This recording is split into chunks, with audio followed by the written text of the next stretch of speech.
बाराबंकी में भारत मुक्ति मोर्चा के नेतृत्व में कार्यकर्ताओं ने अपनी विभिन्न मांगों को लेकर जिला प्रशासन को ज्ञापन सौंपा।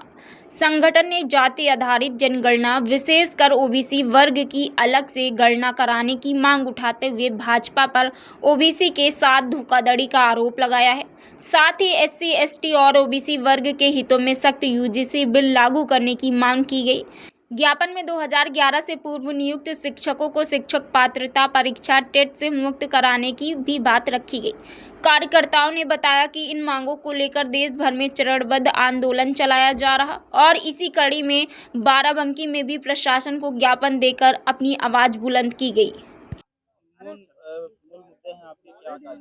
हमारा मूल मुद्दा है इस देश को आजाद कराना। 15 अगस्त 19 को देश आजाद नहीं हुआ था। वो आजादी का आंदोलन ब्राह्मणों के वर्चस्व का आंदोलन था। हमारा आंदोलन 1933 को कामयाब हुआ था। उसको 15 अगस्त 1947 को उसको खत्म कर दिया गया, काउंटर कर दिया गया। इसलिए हम लोग अपनी आजादी का आंदोलन चला रहे हैं।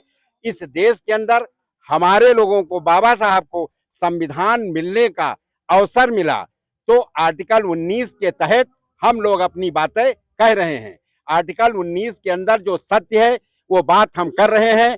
और जो बात अभी हमारे साथी से, हमारे जिला उपाध्यक्ष हैं, मैं भारत मुक्ति मोर्चा का जिला अध्यक्ष हूं, तो दारू पीने की बात जो हो रही थी, तो दारू एक नशा है। नशा चाहे दारू का हो चाहे जो हो।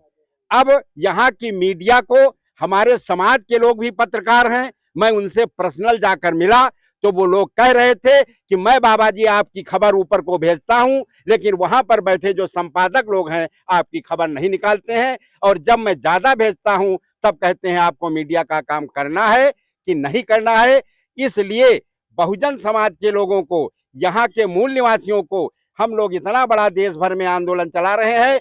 मीडिया हमारी तरफ गौर नहीं करिए। मीडिया का काम है भाई, प्रजातंत्र के 3 स्तंभ थे जो मैंने आजादी ने कहा।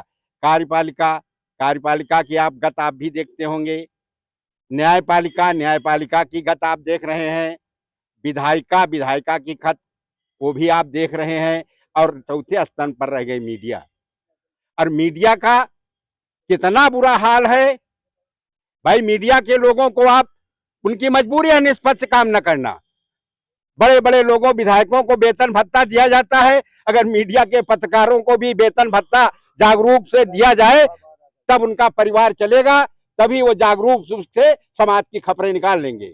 वो भी सोचते हैं कि अगर समाज की निष्पक्ष खबरें निकाल रहे हैं तो कल हमारा काम बंद हो जाएगा, जो 2 पैसा मिलता है ये भी बंद हो जाएगा। तो हमारे समाज के जो पत्रकार हैं उन लोगों ने हमसे ये बात बताई। और किसानों की बात है, आज भारत के अंदर आप किसानों की समस्या आंख खोल कर देख लीजिए। मीडिया हो चाहे जो हो, भारत के किसान की ये हत्या है कि वो आत्महत्या, तो बड़ी भारी बात है, आत्महत्या से मजबूर हो रहा है। बाराबंकी जिले की बात यह है कि बाराबंकी जिले में आलू की मुख्य फसल होती थी, लोगों के घरों में पड़ा हुआ है, सड़ गया है। लेकिन शासन ये भी निर्देश नहीं दे रहा है, चाहे आप प्राइवेट बैंक से लोन लिए हो या सरकारी बैंक से लोन लिए हो, तो एक किस्त अगर आपकी पिछड़ी है तो डाकुओं का दल जाता है, उसको पकड़ कर ले जाते हैं। और ये प्रजातंत्र है क्या है? और इन मुद्दों पर भारत मुक्ति मोर्चा देश भर में अपना आंदोलन चला रहा है। जय मूल निवासी, धन्यवाद।